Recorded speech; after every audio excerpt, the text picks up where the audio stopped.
31장 조물주를 얻기 위하여 피조물을 악착해봄. 1절. 제자의 말. 주님, 사람이든 피조물이든 제가 그것들로부터 방해받지 않는 경지에 이르려면 제게는 아직 더 많은 은총이 필요합니다. 제가 어떤 피조물에 얽혀있게 된다면 결코 당신께 자유롭게 나아갈 수 없습니다. 비둘기처럼 날개를 지녔다면 날아가 시련만은 하고 부르짖던 그 사람은 자유롭게 주님께 나아가기를 간절히 원했습니다. 오직 하느님께만 목표를 둔 사람보다 더 편안한 사람이 누구겠습니까? 그리고 세상의 것을 하나도 탐하지 않는 사람보다 더 자유로운 사람이 누구겠습니까? 그러므로 모든 피조물을 초월하고 자아를 완전히 떠나 탈원 상태에 이르러 만물의 창조주신 당신은 다른 피조물과 결코 같지 않음을 깨달아야 할 것입니다. 어떤 피조물이든지 그것에 얽혀있는 사람은 하느님의 일에 온전히 몰두하지 못한 것입니다. 이처럼 모든 피조물을 완전하게 떠나고 헛된 사물에서 벗어난 사람이 많지 않기 때문에 관상생활을 하는 사람이 드문 것입니다. 그렇기 때문에 영혼을 울리고 자기 자신을 초월케 하는 큰 은총이 필요합니다. 사람이 그 영혼으로 높이 오르고 모든 피조물을 떠나 완전하게 하느님과 결합하지 않으면 그가 안다는 것이나 그가 가진 모든 것은 아무런 가치도 없는 것입니다. 오로지 한 분이시고 무한하시고 영원하시고 선하신 당신 말고 다른 어떤 것을 귀하게 보는 사람은 오랫동안 약한 사람이 될 것이며 하늘이 아니라 땅에로 기울어져 있을 것입니다. 하느님 아닌 그 어떤 것도 다 헛것에 불과하며 마땅히 헛것으로 보아야 합니다. 천상의 빛을 받아 신심이 깊은 사람의 지혜는 학구적인 성직자의 지식과 결코 같을 수 없습니다. 하느님께서 영혼에게 친히 내리시는 지식은 사람의 능력으로 얻은 지식보다 훨씬 더 존귀합니다. 이상입니다. 31장 말씀은 우리의 신앙생활 전반에 대해서 다시 이렇게 촉구하는 말씀인데, 우리의 신앙생활, 영성생활은 크게 대자유, 구원받은 사람으로서의 삶을 사는 거죠. 구원받은 사람이란 다름이 아니고 어디에도 묶여있지 않는 온전히 자유로운 삶을 사는 사람이다, 이런 뜻이잖아요. 그쵸? 그래서 준주성범의 제목은 그리스도를 본받아, 이게 준주성범의 제목인데, 이 준주성범, 그리스도의 본받은 삶을 지향하는 그리스도인들의 삶이란 예수 그리스도의 삼위일체 현존을 사는 구원된 사람으로서의 삶이잖아요. 이미 구원받은 사람들이거든요. 현존을 사는 사람들은. 이 구원의 삶은 그 어디에도 그 무엇에도 붙들리지 않는 대자유, 정말 하늘을 훨훨 날아다니는 비둘기처럼 자유를 살아가는 사람이거든요. 진리가 너희를 자유롭게 하리라 하신 말씀처럼 우리의 신앙생활은 이처럼 어디에도 묶여있지 않는 자유. 만일 내가 마음이 불편하다, 이 말은 뭔 말이요? 어디엔가 묶여있다, 이 말이죠. 그래. 육신이 아프다, 편찮다, 이 말은 육신이 아플 수 있지만 육신에 치중하는 사람은 육신이 아프니까 내가 그 육신에 묶여버려요. 어떤 사람 욕심이 많은 사람은 사람에 묶여 있어서 그 사람의 일거수일투족에 따라서 자신의 생각과 감정이 막 들쑥날쑥해요. 그 다음에 물질에 묶여 있는 사람은 물질의 출렁거림에 따라서 얼마나 내가 그쪽으로부터 함께 출렁거리는 줄 몰라요. 근본적으로 그리스도인들은 어디에도 묶여 있지 않는 사람들이다. 이 말은 뒤집으면 뭐예요? 하느님께로만 묶여 있는 사람. 실제로 하느님은 없이 계시는 분이기에 하느님께 묶여 있지 않다고 하는 것은 온전한 자유를 사는 사람이다. 이렇게 말할 수 있지요. 이제 그런 관점에서 오늘 그 준주성범을 읽어보면 주님, 사람이든 피조물이든 제가 그것들로부터 방해받지 않는 경지에 이르려면 제게는 아직 더 많은 은총이 필요합니다. 이 말은 뭔 말이에요? 내가 온전히 지금 여기 이것 현존하시는 그리스도께 온전히 현존의 삶, 임마누엘 하느님과 더불어 사는 삶, 이것이 분명해져야 된다는 거예요. 그 은총이 아니고서는 이런 삶이 불가능한 거거든요. 내가 하느님과 함께 살겠다고 의지적으로 노력한다고 되는 일이 아니에요. 그래서 제가 어떤 피조물에 얽혀 있게 된다면 결코 당신께 자유롭게 나갈 수 없다는 것을 압니다. 비둘기처럼 날개를 지냈다면 날아가련마는 하고 부르짖던 그 사람은 자유롭게 주님께 나가길 간절히 원했습니다. 그래서 우리의 온전한 목표가 뭐라고요? 오직 하느님께로만 목표를 둔 사람. 그걸 이제 뒤집으면 뭐예요? 어떤 것에도 목표를 두지 않는 사람, 이런 거예요. 구할 것도 찾을 것도 얻을 것도 원할 것이 이 세상에서는 아무것도 없어. 그냥 있는 그대로 지금 이대로 이것을 사는 사람. 이게 바로 어떤 사람이에요? 하느님께로만 목표를 둔 사람이에요.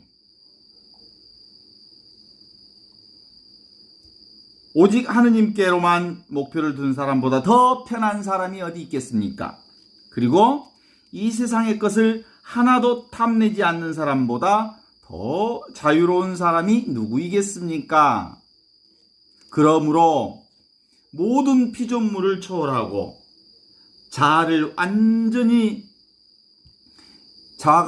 드러나 탈원 상태, 자기를 완전히 내려놓은 상태에 이르러 만물의 창조주이신 당신은 다른 피조물과 결코 같지 않음을 깨달아야 할 것입니다. 이 말은 이제 어떤 피조물이든 따로 있다고 하면, 따로 존재한다고 하면 그것에 얽혀 있는 사람이 될 거고, 그리고 그 피조물에 얽혀 있으면 하느님 일에 온전히 몰두하지 못할 것입니다. 이처럼 모든 피조물을 완전히 떠나고 헛된 사물에서 벗어나는 사람이 많지 않기 때문에 관상생활을 다른 말로 얘기하면 아주 간단해요. 있는 그대로 지금 이대로를 사는 사람이 관상생활하는 사람이거든요. 관상생활을 아주 수없이 많은 말로 묘사해봐요. 그 별거 아니에요. 1000마디 말로 얘기해 본단들 그게 무슨 소용이 있겠어요? 지금 이대로 있는 그대로 현존을 수용하고 받아들이고 사랑하며 사는 것, 이게 관상생활이거든요. 있는 이게 전부니까. 그래서 지금 이것 있는 그대로를 사는 사람은 이미 주어진 하느님 나라의 삶이 가능하다라는 거지요. 동의하십니까? 여기 핵심은 그거예요. 따로 세상에 무슨 상을 세울 필요가 없는 거예요. 그건 다 인간의 생각이 만들어낸 거거든요. 그래서 우리가 보는 세상도 산도 강도 들도 사람도 모두 다 뭐예요? 존재감이 있지요. 생각으로는 존재감이 있다 이 말이에요. 존재감이 있다는 말은 무슨 뜻이냐면 실제로는 존재가 아닌데 그 존재감이 내 안에 들어와. 근데 그 시간이 딱 지나면 사라지잖아요. 그 존재감이. 그건 상에 불과한 거죠. 상이라고 하는 것은 생각에 불과한 것이에요. 실제로 있는 것은 지금 이것 하느님 한 분뿐이시다. 현존하신 그분만이 실제하신다. 라고 하는 것을 고백해야 되는 거거든요. 그런 점에서 2절을 읽어보면 그렇습니다. 그렇기 때문에 영혼을 울리고 자기 자신을 초월케 하는 큰 은총이 필요합니다. 아시죠? 지금 여기 이것 있는 그대로의 지금 이것을 참 진리, 참된 삶, 그것을 곧 하느님 나라의 현실로 받아들이려면 은총이 필요해. 하느님의 도움이 필요한 거죠. 성령의 도움이 있어야 비로소 그걸 고백할 수 있죠. 그건 주님의 성령이 나에게 내리셨다. 주께서 나에게 기름을 부으시어 가난한 이들에게 기쁜 소식을 전하게 했다. 그러면서 말씀하시는 예수님의 말씀, 복음 말씀처럼 온전한 복음은 보게 해주는 거야. 영적인 것을 보게 해주는 거죠. 하느님을 보게 해주는 거죠. 두 번째, 묶여있는 것. 어디에? 피조물에 묶여있는 것. 보이는 것에 묶여있는 것. 물질 세상에 묶여있는 것으로부터 자유롭게 해주는 것. 더 나아가서는 생각. 그 생각에 갇혀있는 사람들로부터 그를 해방시키는 것. 그것이 있으려면, 이 기쁜 소식, 은총의 삶이 우리 안에 가능해지려면 성령의 도움이 꼭 필요하다. 이런 얘기죠. 사람이 그 영혼으로 높이 올리고 모든 피조물을 떠나 완전하게 하느님과 결합하지 않으면 그가 안다는 것이나 그가 가진 모든 것은 아무런 가치도 없는 것이다. 결국 하느님 현존을 바라보지 못하면 사실은 지금 여기 이것 말고는 눈에 보이는 건 다 상이라고. 상은 생각이 만들어낸 존재감이라고. 존재감은 존재하고 있는 것처럼 보이지만 시간이 지나면, 공간이 지나면 사라지는 것이어서 실체하는 게 아니라는 거예요. 온전히 실제하는 것은 하느님뿐이어서 오직 하느님만 계시다라고 하는 것으로 보면 되는 거죠. 그래서 실제로는 가치 없는 거다, 이렇게 얘기를 합니다. 오로지 한 분이시고 무한하시고 영원하시고 선하신 당신 말고 다른 어떤 것을 귀하게 보는 사람은 오랫동안 약한 사람이 될 것이며 하늘이 아니라 땅으로 기울어져 있을 것이다. 무슨 뜻인지 알겠죠?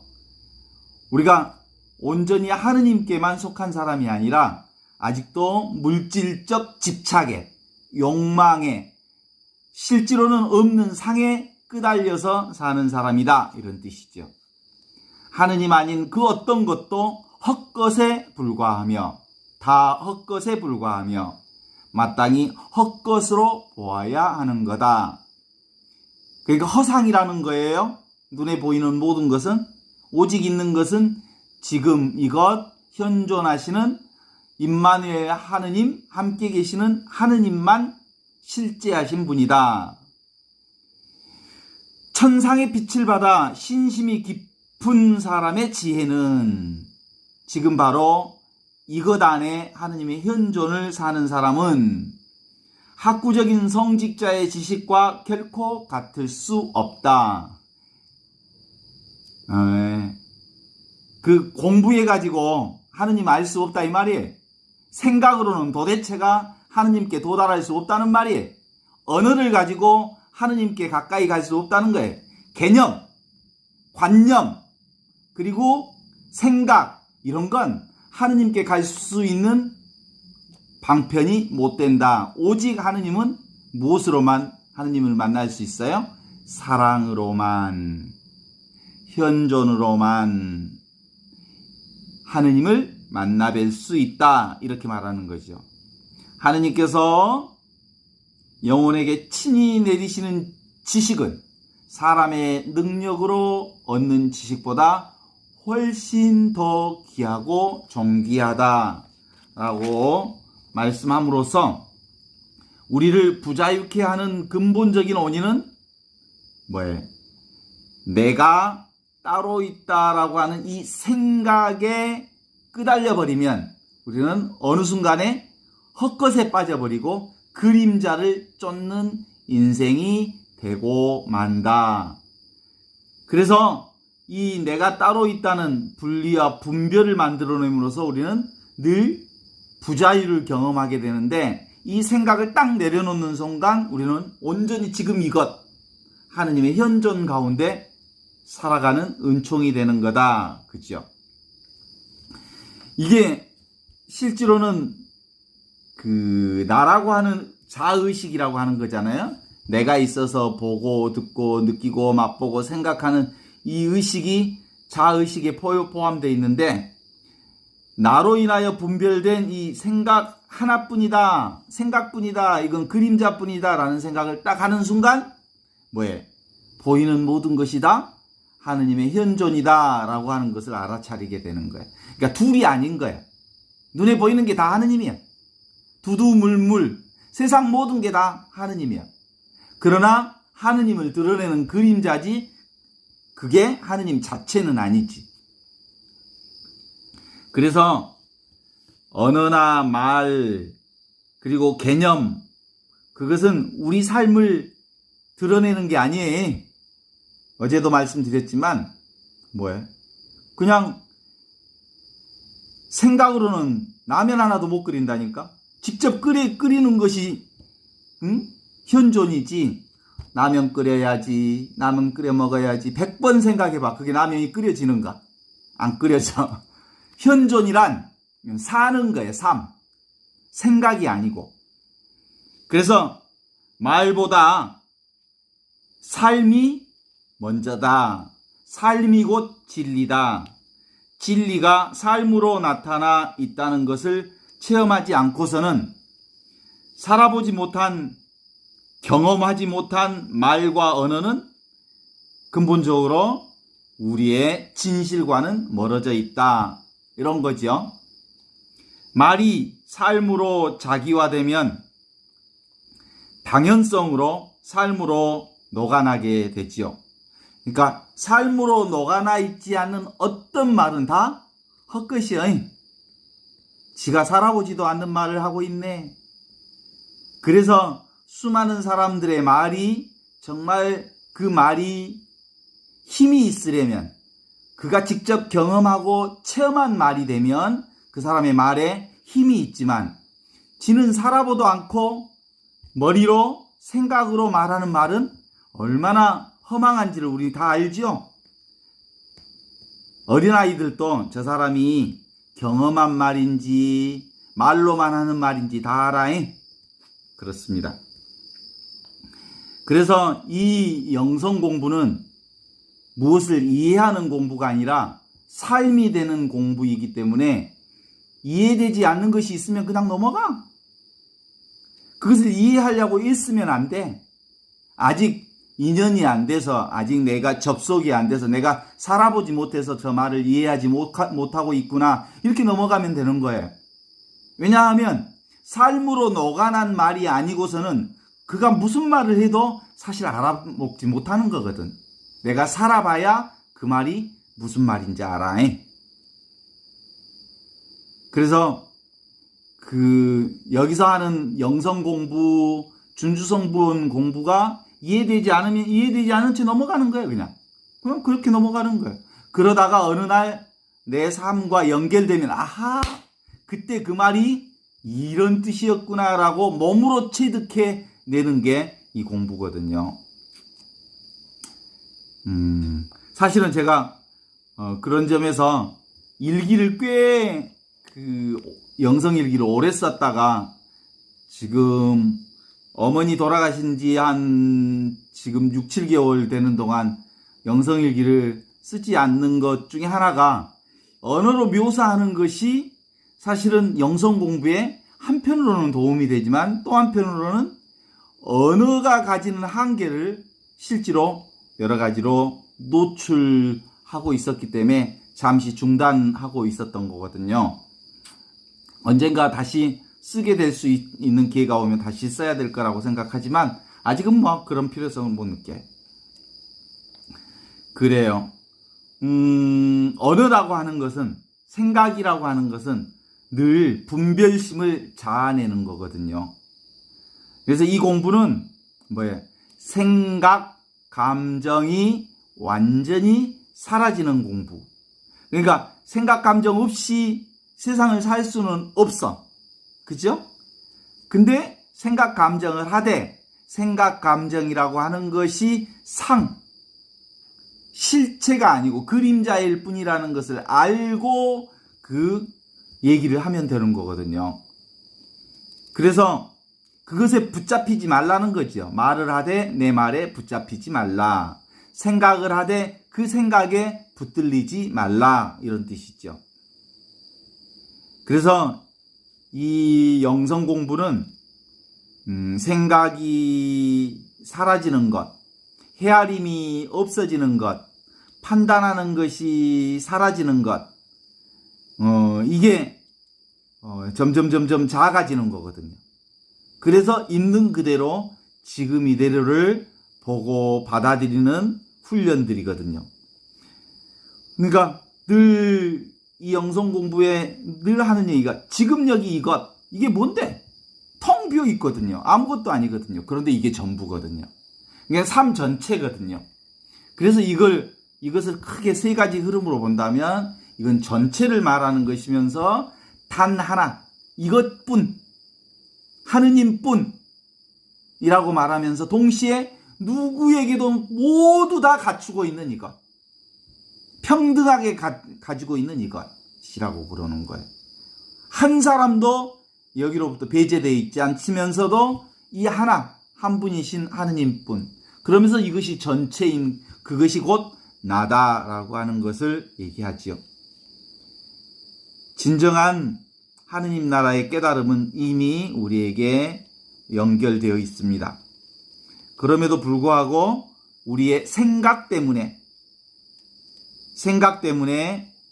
하느님의 이 진리가 가리워져 있다는 것을 알아차리고 늘 이 생각이라고 하는 것을 이렇게 집착하지 않도록 하면서 이 공부를 시도해 나가면 나는 점점 작아지고 내 안에서 그리스도는 점점 커져서 어느 단계 가면 내가 바보가 되어가요. 나는 정말 똑똑한 사람이 아니에요. 나는 정말 바보처럼 나의 존재감이 점점 없어져요. 그리고 기억도 점점 사라져요. 그리고 그렇게 해서 내가 나의 존재감이 점점 약화되면서 온전히 그분만이 나의 삶 전반을 이끄시는 저절로 삶이 이어지는 방법으로 가는 거지요.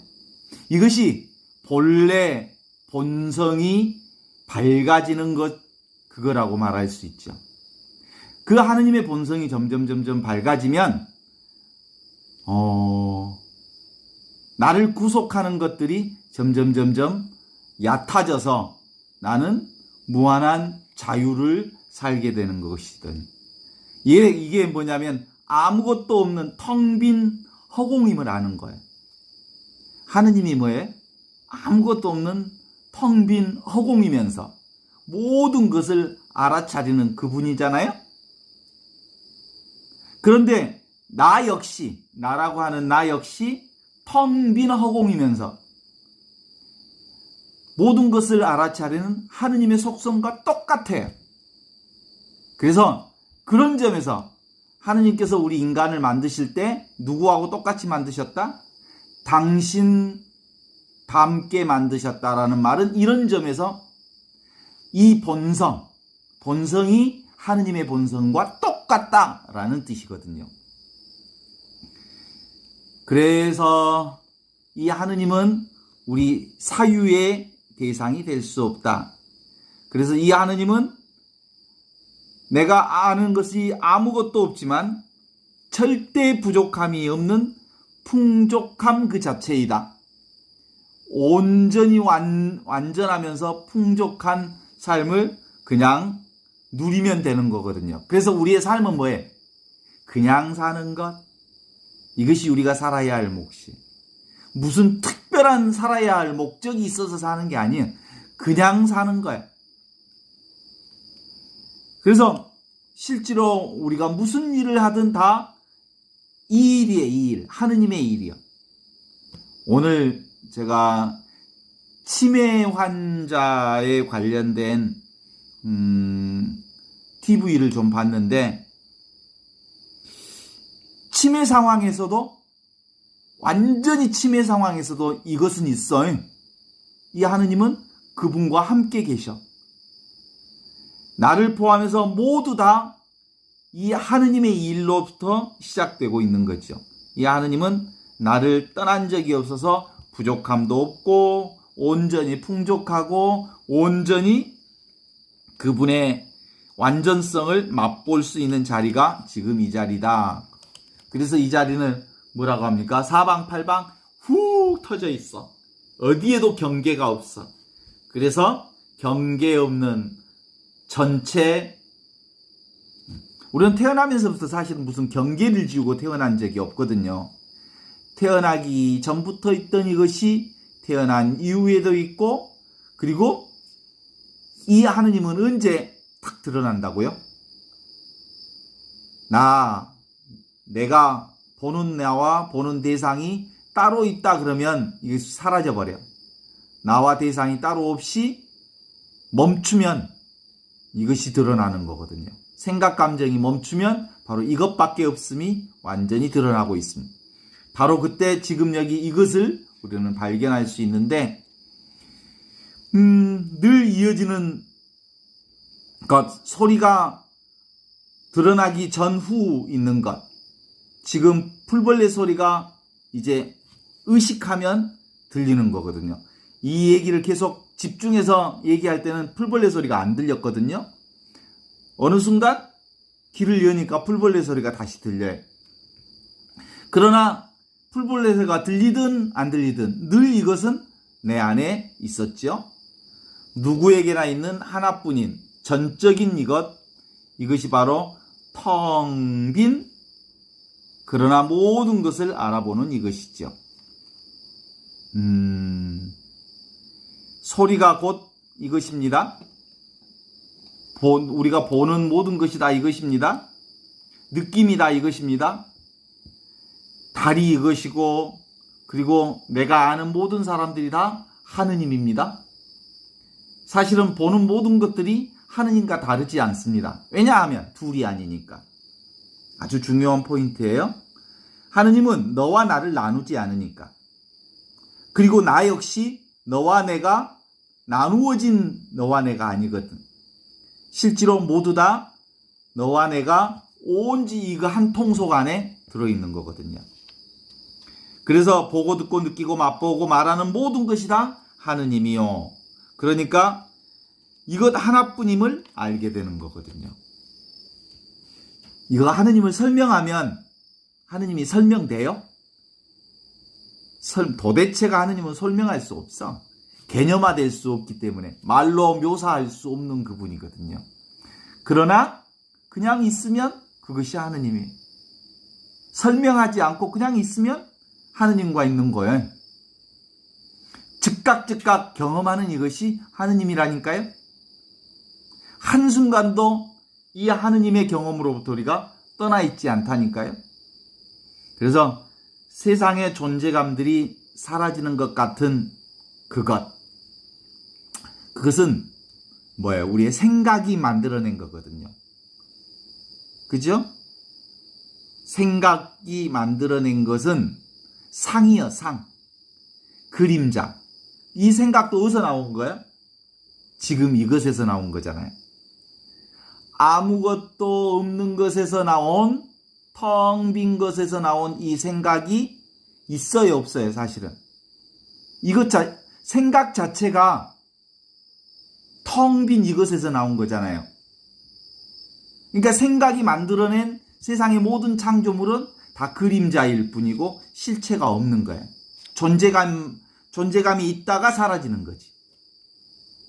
그래서 모든 것은 환상이요, 망상이요 그림자라고 하는 것이 분명해야 합니다. 생각은 은유이기 때문에 비밀스러운 것을 감출 수 있어요. 그죠? 그러나 하느님은 그 무엇도 비밀스럽게 감추어 놓지 않으셨어요. 하느님은 온통 100% 완벽하게 당신을 드러내 보여주셨지요. 그래서 내가 뭐예요? 내가 조물주 창조주인 거예요. 내가 창조주임을 기억해내는 일, 자기가 창조해내놓고 두려워하고 있는 거예요. 그러니까 내가 창조해냈다는 말은 뭔 말이에요? 창조물, 피조물은 사실은 그림자일 뿐이다 라는 거예요. 금방 사라질 것들이죠. 지금 바로 이것, 창조주이신 하느님과 내가 하나이기에 모든 창조물은 다 여기에서 나오는 거지. 피조물은 다 그림자다 이런 뜻 아닙니까? 어디까지 그림자요? 이 몸까지 그림자일 뿐이다 라고 보는 거예요. 일체가 다 어디서 나온 거예요? 텅 빈 허공 같은 것, 여기에서 나온 것이라고 생각하는 것, 이게 바로 진리입니다. 살아있는 이것. 그래서 세상 만사는 창조주인 나에게 생각으로, 존재감으로 부여된 것이지 존재 자체가 아니다. 그러므로 모든 존재는 텅 빈 허공이다. 나라는 것도 역시 대상이다. 이 깨달음이 최고의 깨달음이에요. 동의하십니까? 모든 것은 다 상이라고, 상. 그러면서 그 구약의 10계명의 첫 번째 계명이 뭐예요? 우상을 만들지 말라. 이 말씀을 들으셨죠? 상을 만들지 말라는 거예요. 모든 게 다 상인데 그 상에 붙들리지 말라는 거예요. 세상의 모든 상은 다 그림자일 뿐이니까. 그래서 오직 있는 이것, 지금 바로 이것, 임마누엘 하느님만이 모든 것이다. 이 공부가 우리에게 온전한 신앙 공부이죠.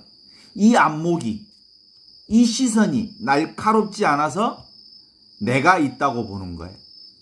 모든 것은 다 일어났다 사라지는 그림자일 뿐인데, 그래서 어느 순간 나라고 하는 것도 그림자일 뿐이구나 라고 생각하면 이제 아주 자연스러워지거든요. 내가 뭐예요? 허공이요?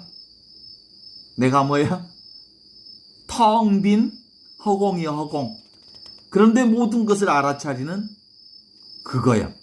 근데 그것이 다 하느님의 속성과 똑같이 일치한 하느님의 본성으로 살아가는 나예요.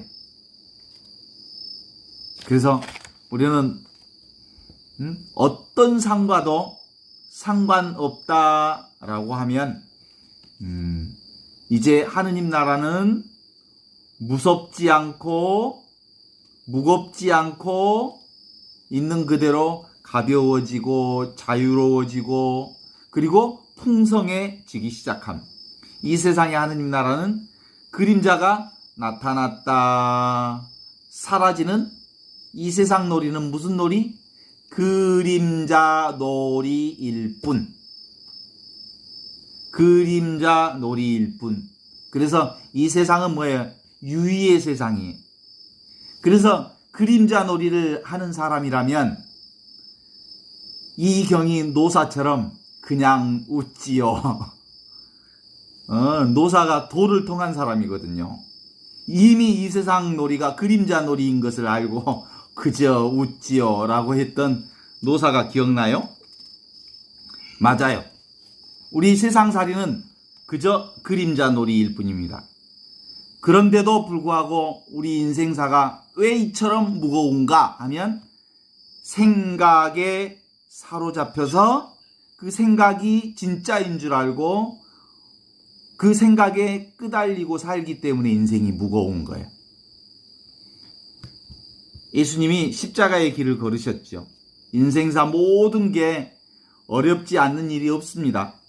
모든 인생 생로병사 삶 자체가 고통이지만 실제로 이 삶 전반을 그림자 놀이로 보면 아픈 것으로 충분히 인식하면서도 거기에 붙들리지만 않는다면 그건 우리는 거기에서 새로운 삶을 살 수 있음을 보여주셨어요. 그게 예수님의 십자가의 길과 빈 무덤과 부활 사건이에요. 당신의 십자가의 길이 죽음으로부터 텅 빈 무덤으로 당신의 실체를 아무것도 아님을 텅 빈 허공임을 보여주신 사건을 통해서 오호 새로운 삶의 형태가 만들어졌어. 그게 부활신앙의 형태가 된 거예요. 부활신앙은 근본적으로 텅 비어있는 허공과 같은 실체를 그러면서도 모든 것을 알아차리는 하느님의 존재를 인정한 거지요. 현상은 달라진 게 하나도 없지만 모든 것은 육체가 나라고 하는 것이 착각이었구나. 세상이 따로 있다고 하는 것이 다 착각이었구나. 나라고 하는 것이 따로 있다는 것이 착각이었구나. 오직 하느님 그분뿐이었구나. 라는 것을 알아차리는 것. 이것이 바로 뭐예요? 육체라고 하는 나라고 하는 어리석음에서 깨어난 부활신앙인 거야. 살아보니까 삶이 참 무상하지요?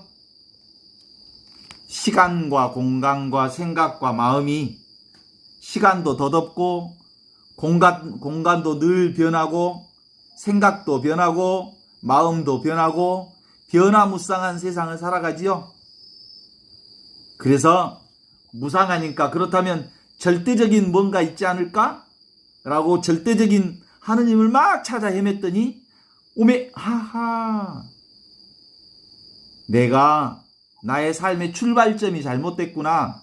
절대적인 하느님이 따로 있는 줄 알았더니 이미 이것이 있는 그대로 절대적 하느님이 현존하시는 이 자리가 지금 여기 이 자리였구나라는 것을 알아차리는 그 놀라운 신앙. 이게 바로 부활신앙이요 현존신앙이요 이겁니다. 그러니까 지금 이미 절대적인 것 안에 삶으로 우리가 살아가고 있어요.